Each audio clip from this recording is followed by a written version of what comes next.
Hello, professionals. This is Dr. Saad, and as you know, we are recording series of lecture for pharmacists who are going to appear for international equivalency exam. In previous video, we concluded about cell wall synthesis inhibitor as we are talking about the chemotherapeutic agents. So today we'll talk about the tetracycline, macrolide, clindamycin, chloramphenicol, streptomycin, and azolidiones. These are the protein synthesis inhibitor, and we'll talk about drugs that come under their class, and we'll see their various spectrum. So without wasting more time, let's move on our points. Point number one is about the tetracycline. Its side effects are renal disc damage, hepatic damage, tooth discoloration. And it is safe in pregnancy. It is not safe in pregnancy and gives different pattern of absorption and dissolution because it is amphoteric and forms salt with acid and base and is capable of forming internal salts. And its dose of tetracycline is 0.25 to zero point 0.5 gram QID in adults and 25 to 50 mg per kg in children and children greater than 8 year old. So this is about its doses and some details. Next point is about the clindamycin, which its side effect is diarrhea. And next point is about the minocycline. Its dose is 100 mg 2 times per day, and it is used. It causes drowsiness, which is also known as giddiness. It's also it is this giddiness or drowsiness is caused by the minocycline. It also causes headache, abdominal cramps, allergic reaction, CNS effect like vertigo and ataxia, and discoloration of teeth, hepatotoxicity, nephrotoxicity, and NVD, vestibular toxicity, and ataxia, dizziness, vomiting. These are some toxic effect which is caused by the minocycline, and as I told you, its dose is 100 mg 2 times per day. Next point is about the expired tetracycline. It can cause Fanconian-like syndrome. If it expires, tetracycline can cause Fanconian-like syndrome. Next point is about the erythromycin. Erythromycin would be a good alternative to penicillin. In pregnant patient allergic to the penicillin, erythromycin is taken as an enteric-coated tablet because of its destruction from stomach acid, and it interacts with the oral anticoagulants and increase the level of carbamazepine, digoxin, theophylline, and aminophylline, but it has no impact on the bioavailability of ketoconazole. So this keep in your mind. So erythromycin dose is 0.25 to zero point 0.5 gram 4 times per day, or you can say QID.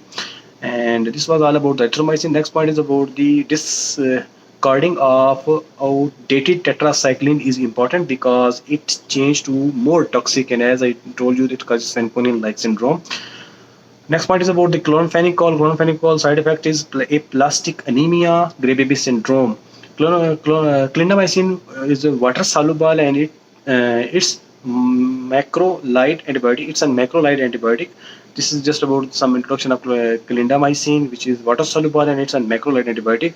Next point is about the clarithromycin. It is a macrolide antibiotic, and it's active against mycoplasma, chlamydia, Loginella, and Helico H. pylori. These are the spectrum of action of clarithromycin, which is active against, I would like to repeat it once again, Mycoplasma, Chlamydia, Loginella, and H. pylori. These are the spectrum against which this erythromycin acts.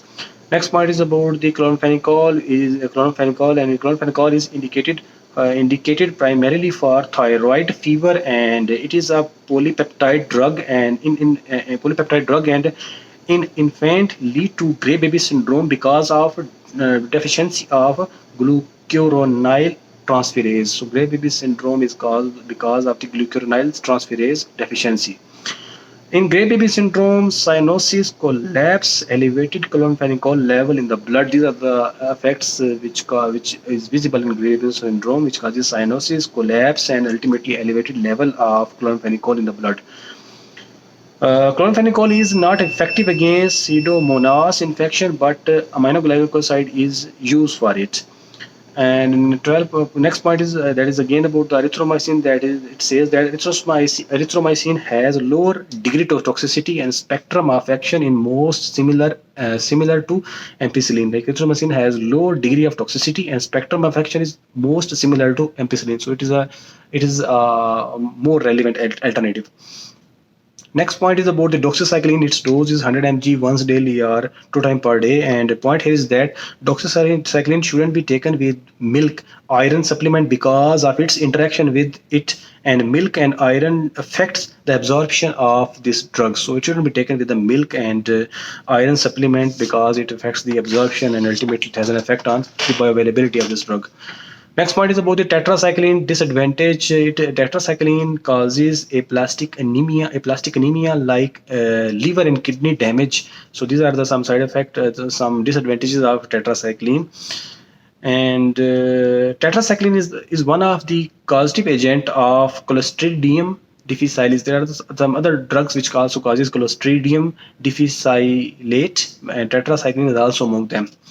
Chloramphenicol renal clearance, renally cleared, so dose reduction is necessary if creatinine level drops. So because it cleared through the renal through the kidneys. Nausea and vomiting and diarrhea is the most common reason for discontinuation of tetracycline and impaired function. It impairs the hepatic function. So these are some about the side effect of tetracycline. Erythromycin inhibits 15S ribosomal subunit and its dose is 0.25 to 0.5 gram with a duration of 6 hours. And in children, erythromycin dose is 40 mg per kg per day. Next point is about the clarithromycin. Its dose is 250 to 500 mg twice daily or 1000 mg extended release formulation once daily. And dose reduction is required if creatinine clearance drops. Next point is about the azithromycin. Azithromycin is used for community acquired pneumonia and its dose is azithromycin 500 mg loading dose is given followed by the 250 mg single dose for next 4 days alone or in combination with beta lactam antibiotic. But there is a problem associated with azithromycin, that is it causes QT prolongation and small increase in risk of death. These are the problem associated with this, but I have mentioned its dose in case of community acquired pneumonia. Next point is about the skin and soft tissue infection. Skin and soft tissue infection we will use clindamycin for this for management of skin and soft tissue infection, but it has side effect of diarrhea and colitis due to C. difficile. As I have already told you about this, the tetracycline is also among those drugs which causes C. difficile.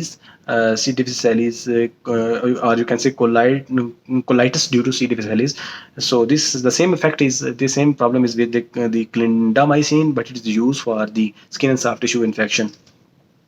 Next point is about the infant. If given above 50 mg per kg chloramphenicol, drug accumulate resulting into Gray baby syndrome. As I told you, the chloramphenicol causes Gray baby syndrome, but it's not on all doses. If its dose goes beyond 50 mg per kg, then then is the highest chances of causing of Gray baby syndrome.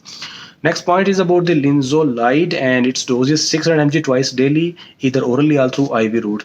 And there is a side effects of this linezolides are thrombocytopenia and is observed by particularly at above 2 weeks drug administration. 3% patient, if you administer the linezolide, it may cause thrombocytopenia, which is observed particularly above 2 weeks of drug administration, and it also causes anemia, neutropenia, and it also causes serotonic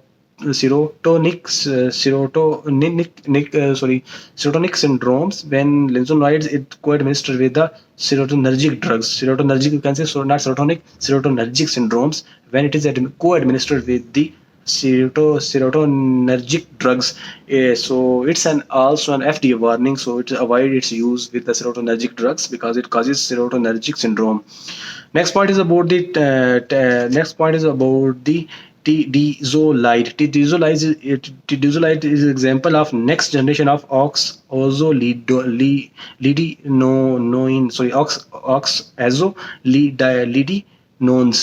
This is the clause through which this this clause that is known as oxazolidinone. Its example is the tazizolide. Tazizolide is an example of this class, and it is next generation. Is a next generation, and with high potency. It has high. The main point here is that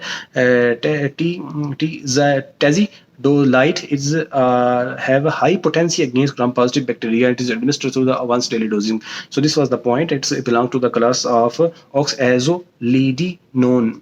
So next point, this is almost the end of this, end of all important points relevant to this protein synthesis inhibitor chapter. And in next recording, we will talk about the summary of this chapter, and we will move on our next chapter. So in this way, we will complete our chemotherapeutic agents. Thank you so much for listening. If you feel that our this effort is helpful for you, then please subscribe our channel and guide us if we are making mistakes, so that we can improve with your help. Thank you so much.